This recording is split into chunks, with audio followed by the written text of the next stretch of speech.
жадность и соблазн. Бедные мысли категория жадность и соблазн.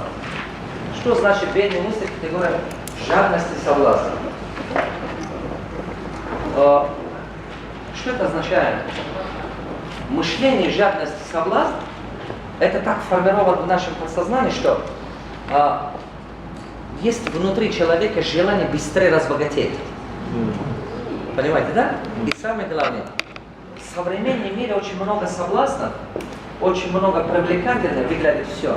Но это все загоняет человека в проблемы. У кого из вас есть долги, кредиты? Честно.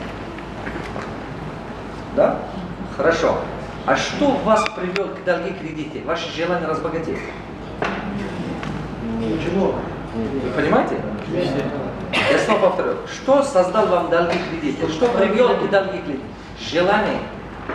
Желание разбогатеть. Желание разбогатеть приведет к долги, кредита. Потому что когда желание не совпадает с умениями, навыками, она загоняет человека в долги. Вы меня поймете потом, не сейчас. Постепенно.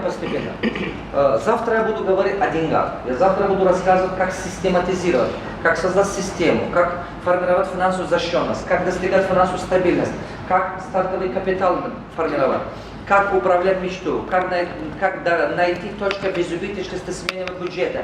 Вот ту систему, которую я разработал, которую на данный момент используют его очень много людей во многих странах мира, и благодаря чего при ООН есть такая МАК называется, при ООН есть ЮНЕСКО, при ЮНЕСКО есть МАК. МАК дал мне доктор экономического развития. В советском ВАКе называется доктор экономических наук. В МАКе вручение моих дипломов будут как раз 11 июня. Публично. Они мне говорят, приезжайте, что мы вас публично поздравляем. Мои дипломы регистрированы на Министерство образования России и Париже, Франции. И ЮНЕСКО полностью.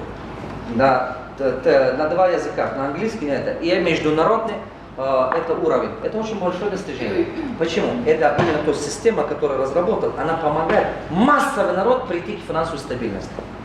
Это то, что я пытаюсь добиваться, чтобы это довести до школьных программах. То есть сначала надо внедрять, показать много результатов. В данный момент это с помощью Аллаха нам уже удалось.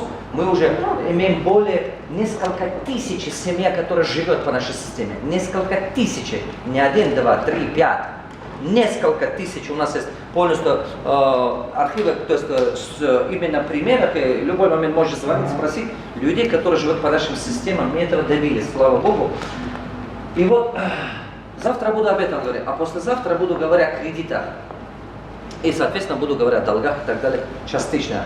Если у вас много долгов, вам надо попасть в тренинг, который я буду вести, однодневный серийный тренинг, называется «Долги. Как туда не попасть или как от них выбраться». Это 6-часовой тренинг.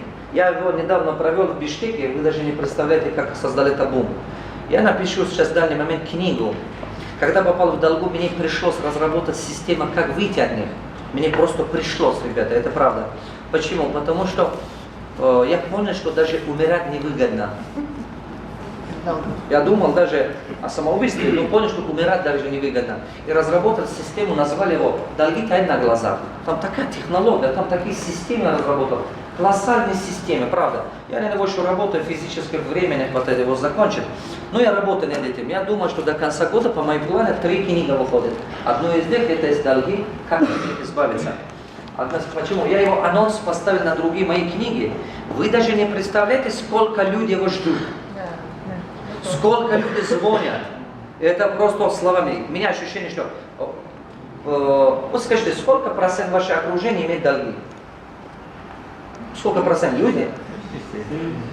10. 18%. У кого-то 90, у кого-то 70-80. Меньше 50 нету. Как вы думаете, почему у человека есть долги и кредиты? Потому что не хватает знаний зарабатывать деньги. Когда человека не хватает денег, это показатель нехватка финансового интеллекта, нехватка знания о деньгах. Возможно, вы суперврач, возможно, вы суперинженер, но у вас просто не хватает знания о деньгах. Вот почему. Именно кто вкладывал свое время в изучение денег, у него есть успех в деньгах. Теперь, бедные мысли категориями жадности и соблазна. В современном мире, вот сегодняшний день, очень много людей, знаете, интересный мир стал сейчас. Очень много людей хотят быстро разбогатеть, даже не умея ничего делать, не отдавая мира ничего. Приходят сотрудники, берешь на работу, спрашиваешь, что ты умеешь делать, ничего не умеешь, но бешеная зарплата хочешь. Вы с этим столкнулись когда-нибудь? Вы знаете, отдачи нету, но такое желание, такие амбиции, потому что, наверное, мир стал такой, молодежный мир стал что-то такое. Как-то выше 40 лет они как-то уже к этому относятся более пониманием, а меньше 35, 30 и так далее, 25 они очень сильно к этому. Бедные мысли, жадности, соблазна. Вот сейчас то, что я расскажу, является одной из очень важных вещей. Это что? Смотрите, ребята. Каждый раз, когда у вас дела будут идти хорошо, каждый раз, когда у вас дела будут идти хорошо, дьявол будет заинтересован вас запутать. Потому что он не хочет, чтобы вы были успешными. Его основная задача – выводить вас из правильного дорога. Внимание, обратите. Его основная задача – вывести вас из правильной дороги, чтобы вы не пошли дальше, не стали успешными. И как он это делает? Он соблазняет вас, что рядом есть еще более выгодные дела.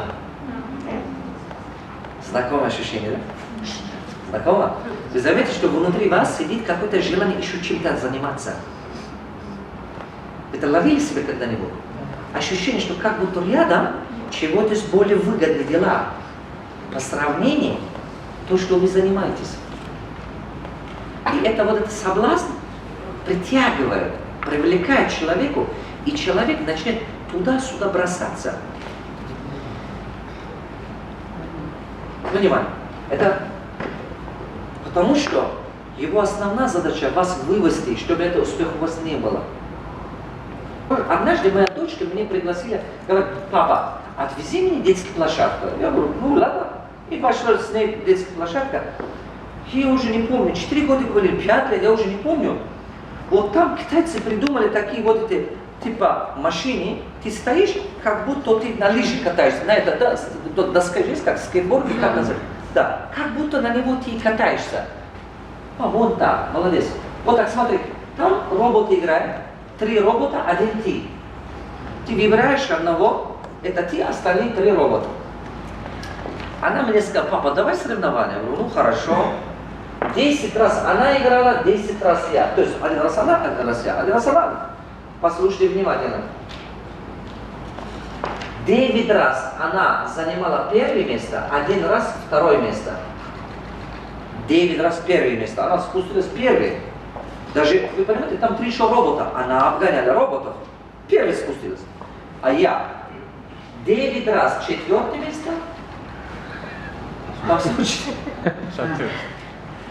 1 раз 3 место.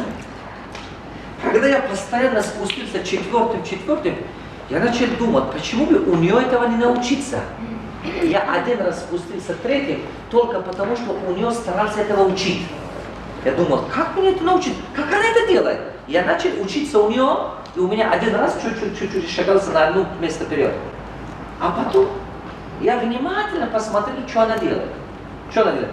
Я заметил, что оказывается вот так. Я вот так спускаюсь, она вот так спускается.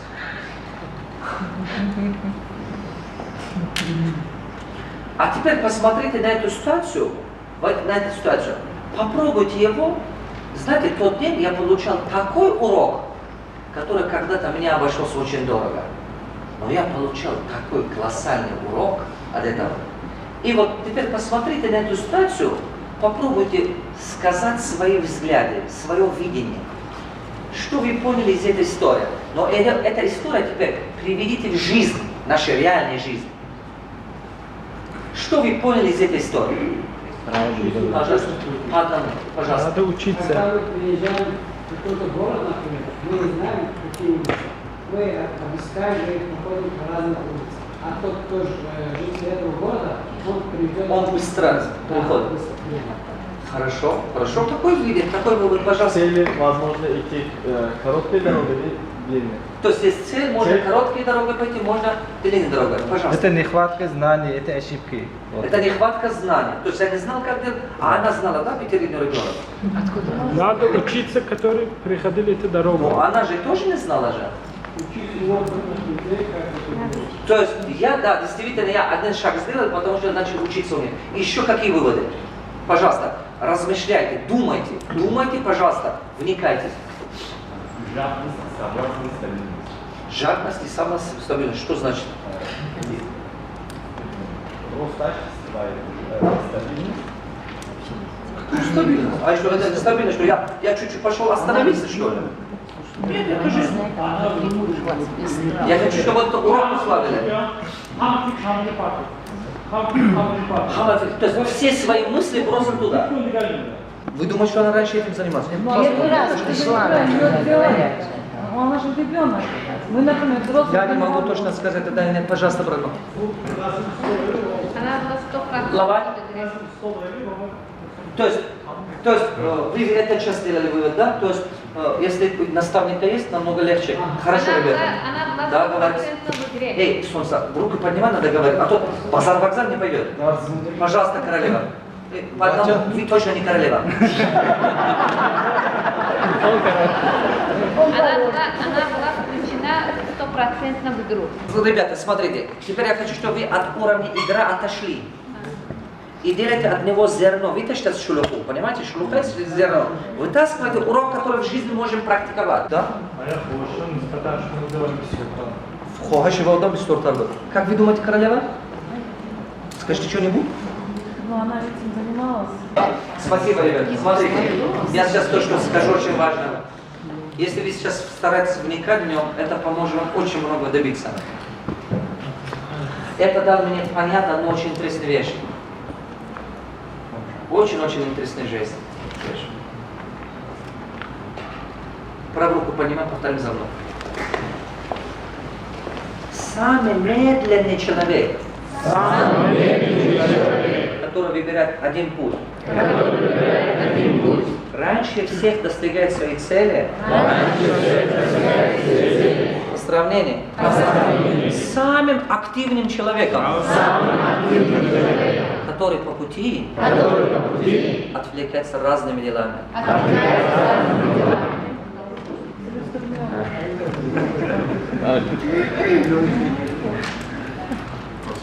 Случил? Внимание.